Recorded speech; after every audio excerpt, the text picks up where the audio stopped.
All right, so we talked about contour trolling the shallows and making straight line passes, trolling deep water. Let's talk about casting the shallows. A lot of time, nearly every bass tournament guy you see, I would probably know, I won't say 100%, but 95% of them, they spend casting the shoreline. And they're fishing for mostly straggler bass. You might see some really sharp guys fishing some structure down deeper, but when it comes to tournament fishing, it's just really a numbers. You got to get 5 fish in the live well, keeper size fish, and most of those guys are just straggler fishing. Nothing wrong with that. Some days that's all the fish you catch is stragglers with the weather conditions we have. But when you are casting the shallows, it makes no sense why I want to put the boat a cast distance from shore and cast its shoreline and work the first 5 feet or so and then reel in real quick and make the next cast.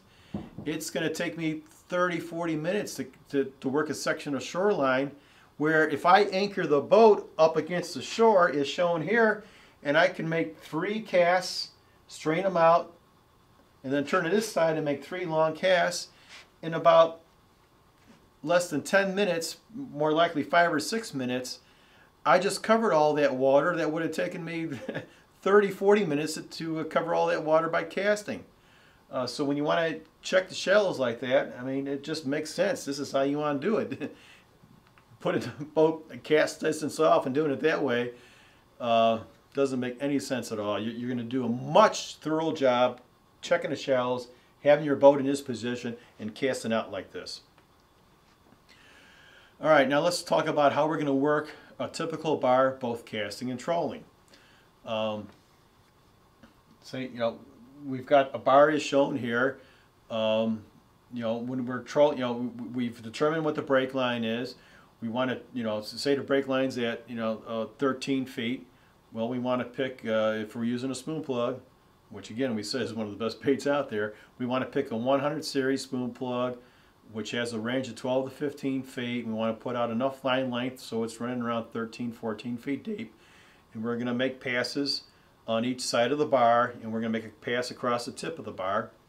How many passes depends on the size of the bar and the size, the job you do trolling. An experienced troller may feel comfortable making 2 or 3 passes, and he knows he's checked it. If you have a bigger boat, you may need to make a couple additional passes, because you may not do as thorough a job trolling if you had a smaller boat. And if you had a console steering boat, you may need to make 12 or 14 passes on this thing. But just make when you feel comfortable that you felt the lure hit this break line, or the most part, and the tip of it, and it's a good idea to make passes in both directions. Your lure may not hit it good in one direction, where you turn around, you come back the second direction. So make a couple of passes on each, up and down each side, both sides, and across the tip. Very important. And casting, you want to, depending on the size of the bar, I want to put my boat right in the center of the bar, where I can still cast and reach the tip of the bar, and I want to concentrate on casting on the tip of the bar, and then I want to hit the sides as well too. And I may have to reposition the boat once or twice, or maybe even more if it's a bigger structure. But take your time, and once again, how long until you feel comfortable that I checked everything casting. And then if we once we get into mapping interpretation, we'll talk a little bit more about it. But we don't catch any fish, and we checked all the shallows, we know that the fish didn't get by us, then we're going to concentrate our efforts on what we'll call the contact point, which we'll talk more in the next part here. But that's typically how we're going to work a typical bar, bite casting, and trolling. Now, one situation that a lot of people have some difficulties with, and I was there as well, are a crooked weed line, especially a deep weed line, like 15-20 feet. I mean, they are really tough to troll. I mean, I still have a lot of tough time trolling them. But the best way to troll a deep weed line like that, that's very crooked and all that, again, markers come into play. I want to throw out, I may run into my boat, and especially if it's a sharp weed line, and if I see any noticeable points I'm going to throw a marker out there. And once I have my markers thrown out, say in this case here, I'll put 4 markers out here, and I've got them located pretty much on the points. When I'm trolling this, I don't need to get inside that weed line to make sure that I get in that pocket. If these fish are going to be on the weed line and active, 90% of the time they're going to be on the points of the weeds. So all I really care about in this situation, I got markers, is just that I get my lure at each one of those weed points over there. If I do catch fish or see that fish are on a certain weed point, then I can go in, get a casting position, and maybe check the inside turn of that weeds to see if any fish are up in there. But using markers is going to greatly help you when you're trolling a crooked weed line like this. All right, now presentation of lures for humps or for casting. You know, a small hump is shown here. I mean, you really can't put your boat right on top of it because it's so small. In this case, you're going to have to move over to the side and cast it. On a larger hump, you'll probably be able to put your boat right in the center of the hump and fan cast around the hump. You know, and obviously concentrate on the deeper part of it because we said home of the fish is deep water. We know these fish are going to come from the deep side of that hump. So that's where we'll make some casts all around just to see if there are any straggler fish around, but we're going to spend most of our time casting where that hump breaks into the deepest water in the area. When you're fishing a really deep hump with the depths involved, I mean, you're pretty much, or any kind of really deep structure, you're pretty much going to be vertical jigging that structure. All right, but that's how we're going to approach humps. And as I talked earlier with the markers, anytime you hook an adult fish on the troll, especially from deep water, you throw out a marker immediately and go to the cast. Good chance that that fish in deep water is, you always have to think that that fish came from a school. There's a school there, and that's our goal as structure fishermen, is to find the school of adult fish. You know, and in the process of doing that, we'll catch stragglers here and there, but our focus and our mentality is to find the school of fish. And every time I'm out fishing, I always take one of my markers ready to throw. I got it laying right next to my depth finder right here, right in reach of my hand. And anytime I get a good strike like that, it gets to the point where you do it automatically. You hit that fish hit, you throw that marker out there right away. Because if it's a school of fish and they are active, two things: you may not have a lot of time. These fish, you might have been there right when they started having an activity period, and you don't know if it's going to be for 5 minutes or 20 minutes, but you want to get back there as fast as you can. And that marker, if I'm trolling, I know I've got 40 yards of line out, and I threw my marker as soon as that fish hit, I knew that fish came about 40 yards where that marker is. So that marker is going to really help you pinpoint that location to get to the cast to locate that school of fish. So once again, markers, a very valuable tool that's going to help you in your presentation of lures and help you locate that school of fish. All right, now let's talk about the anchoring position. Like we said, we'll spend 90% of our time trolling, but we'll catch 90% of our fish casting. The anchoring position is very important on making that big catch casting. And every big catch that Buck has ever made, as well as many other great structure fishermen, it has been made from a casting position. And in this figure here, you want to cast as shallow as you can and still make a cast and reach that spot you're trying to reach, which is going to be more likely the break line or the drop off. But you want to always cast so you're making your retrieve uphill. What I mean by that is you're casting and the bottom is our guide. We want to let whatever we're using, if we're casting a spoon plug, we want to let it sink to the bottom and then retrieve it in. Or if we're casting a jump bait, we want to let it sink. But we want that retrieve in both cases to be uphill. Retrieving it uphill, we're going to be able to control our depth and speed a lot better. You know, if it was the other way around and I was in 100 feet of water and I want to hit a spot in 20 feet there, I make my cast there, and as that lure drops, I got to let line out. I don't have any control. I'm feeding line to get that lure to go deeper. You always want to anchor, position your boat as shallow as you can and still reach the spot that you want to aim for. Another thing, don't get discouraged if your casting position, it may take you may have to reposition yourself several times. Sometimes 4, 5, 6 times.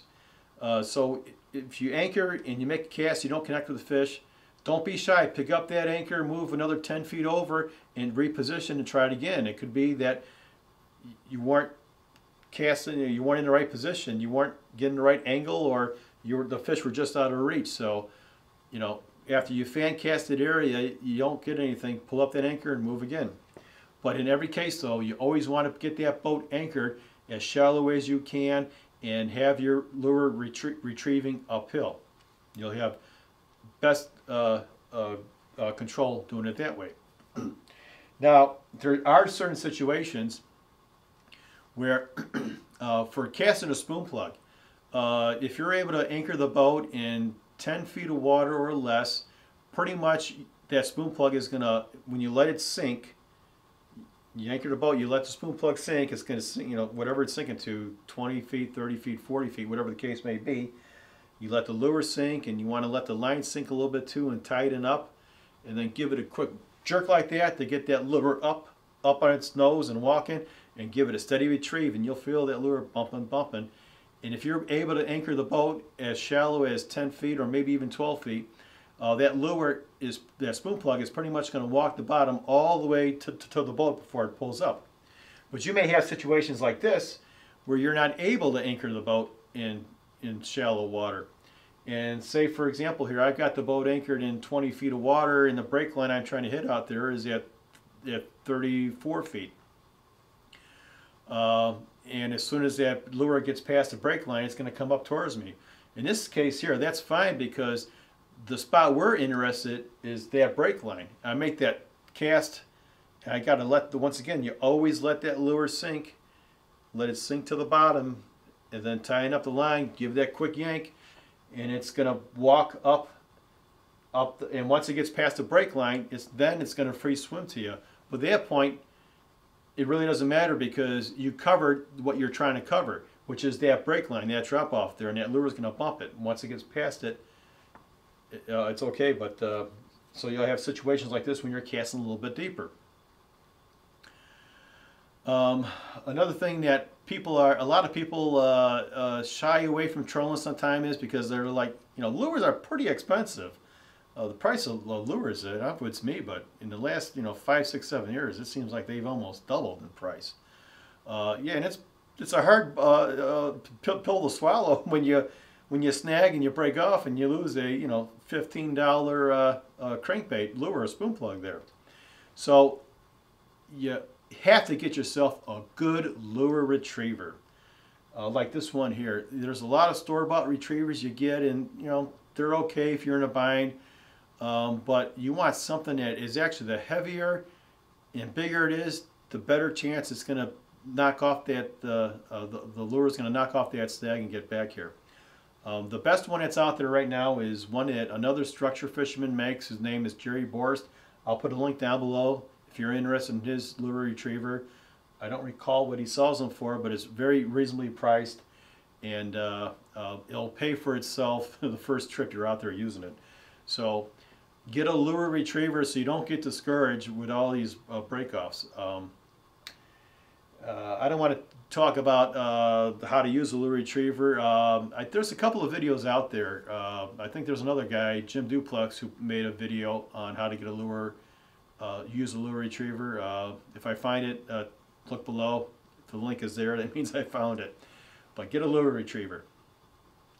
Oh, speaking of Mr. Duplex, that's the guy right there that has the video for the lure retriever. So another great structure fisherman over there. And as I said, how you want to position yourself in the boat, trolling. You got your left hand on the tiller. He's holding his rod in the right hand. Look at in that picture there. What do you see there? You see a marker. You got to have that marker ready to go. All right. Now we went through, trolling the whole family of spoon plugs, which will take you down to 25 feet. But especially in the last 15 years or so, as you listen to the classroom on water, the darker the water, the shallower the fish are generally going to be. But in the last 15, 20 years, just the opposite has happened. These lakes have cleared up for a lot of reasons. I mean, there's stricter codes with sewage and runoffs, and more importantly, you got the zebra mussels in these lakes now that are clearing up the waters. So a lot of these lakes 20, 30, 40 years ago, they had really good water color, are really clearing up. You had lakes in our area that had 7 or 8 foot weed lines. Now you've got weed lines in 20, 22 feet. Deepest I think I've seen weeds is 26 feet. So fishing, deeper it is, the harder it is to present our lures, the more exact we have to be. We have to, many times, fish deeper than 25 feet.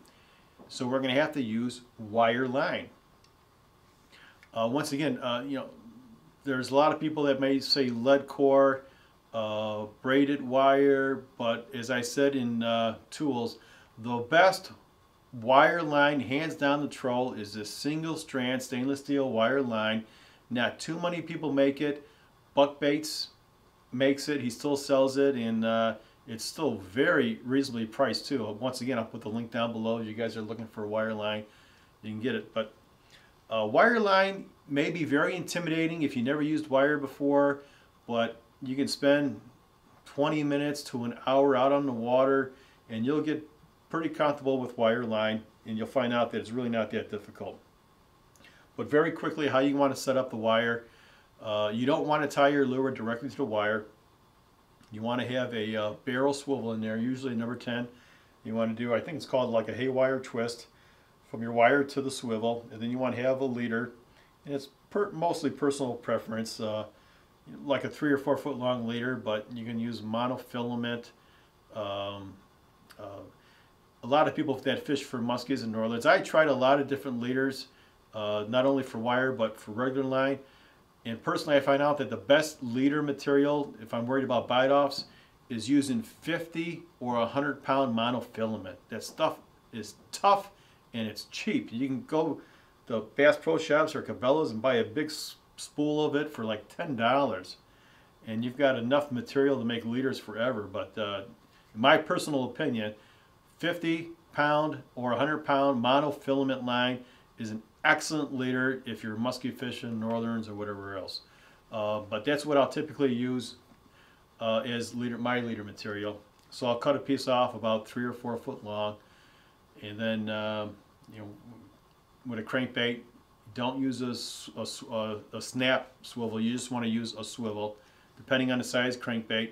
A number 2 snap for the smaller crankbaits or spoon plugs, and a number 3 for the larger ones.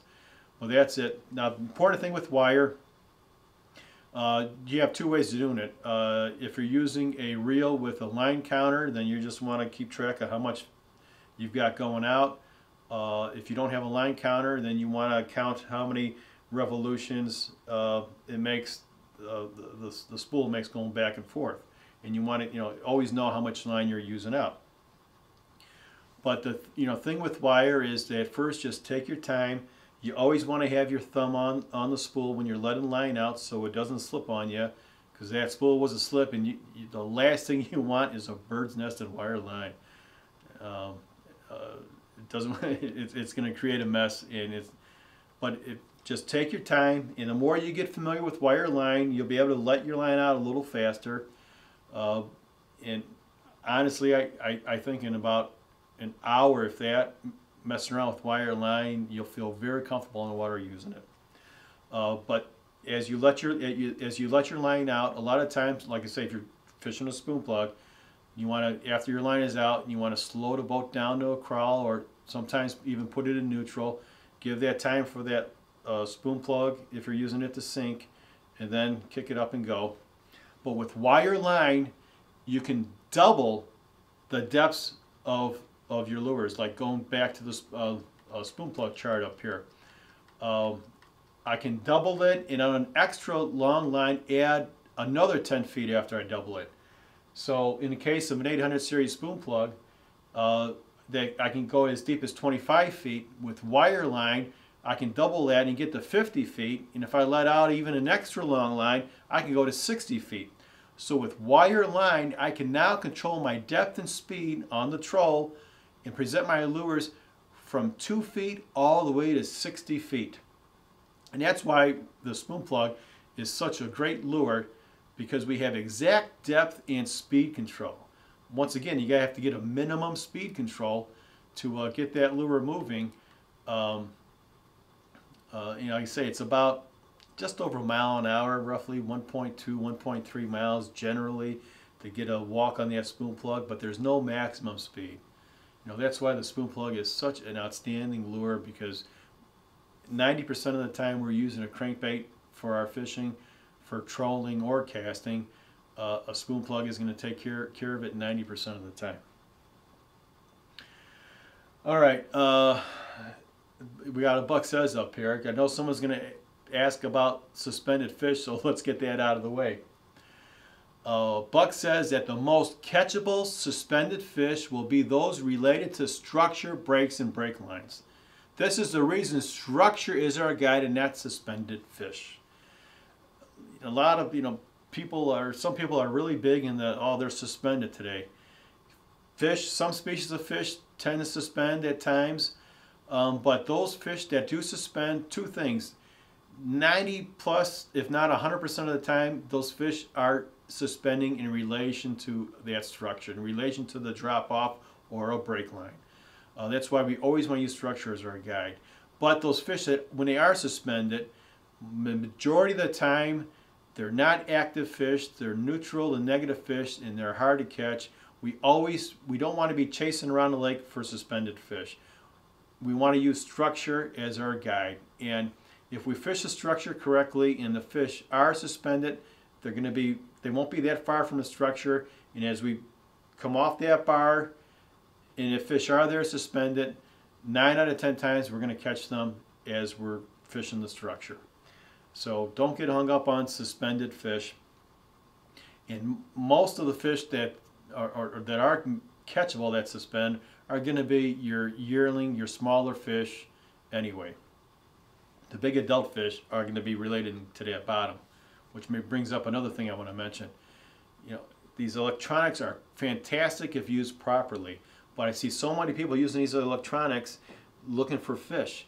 The fish that we're catching, that I'm catching, and many other structure fishermen are catching, are so tight and close to that bottom that you can't see them. Every time I never ever, when I'm on a structure, look to see if I can see fish on my depth finder, on my structure scan, my down imaging or side imaging. I never look for the fish. I'm always using that electronic device to help me find the structure, to help me find the break line, to keep me on it, or keep me on the structure.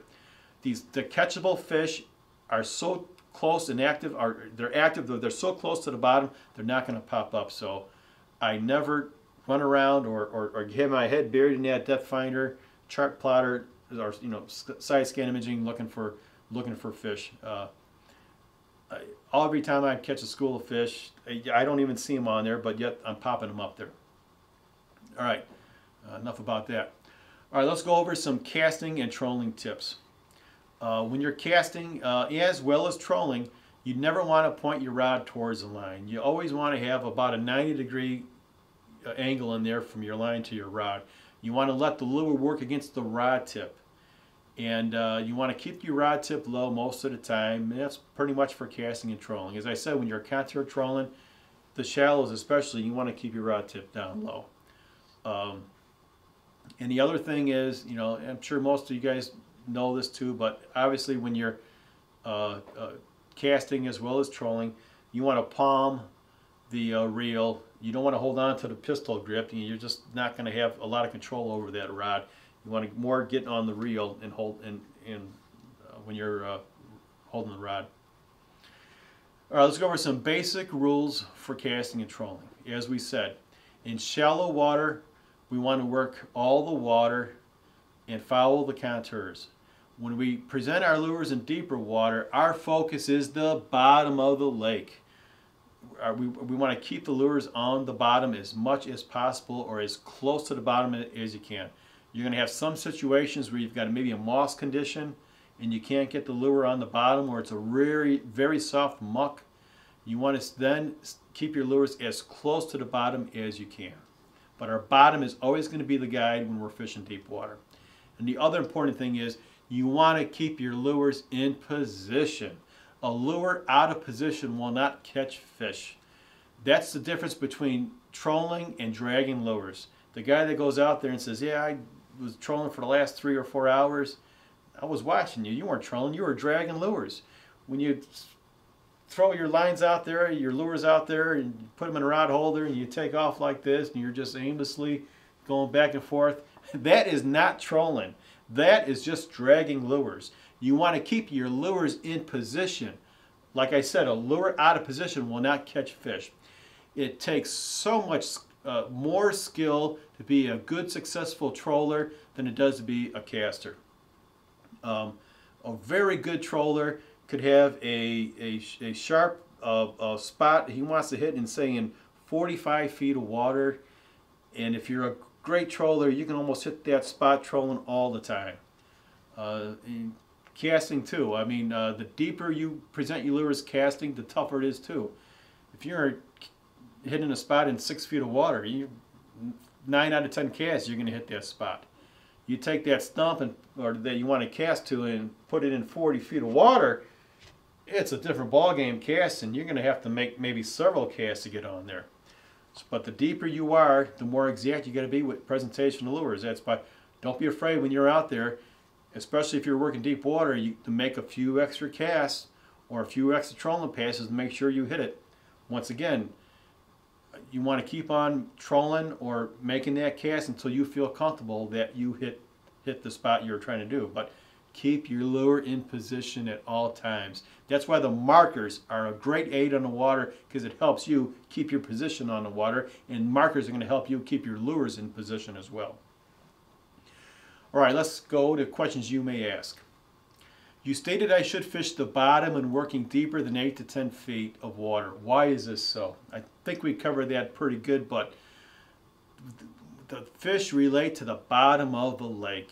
If you're fishing 14, 15, 18, 20, 25 feet of water, you want your lures, if you're casting or trolling, to be on the bottom or as close to the bottom as you can.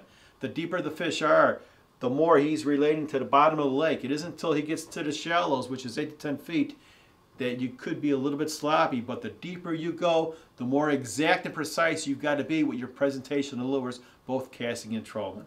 That's why the bottom is our guide, and we've got to keep our lures as close as we can to the bottom. All right, you said fishing downhill will limit your depth and speed. What do you mean by that? I think we covered that pretty good, but let's go over it again. You always want to anchor your boat when you're casting and be in a position where you can anchor as shallow as you can, so hit that spot. You want to be able to make your be in shallow water, cast to deep water, let that lure sink, tighten up the slack, and then always retrieve where you're going uphill. Doing it the opposite, where you're in deep water, casting to shallow water, and you're making your retrieve downhill, you're not going to have control on that lure as you're retrieving it. It's dropping down from you. Like I say, a lot of times you may even have to let out extra line. You always want to be fishing in an uphill manner in retrieving your lures. All right, that wraps up presentation of lures. Next part of the workshop is going to be mapping and interpretation. Thanks for watching.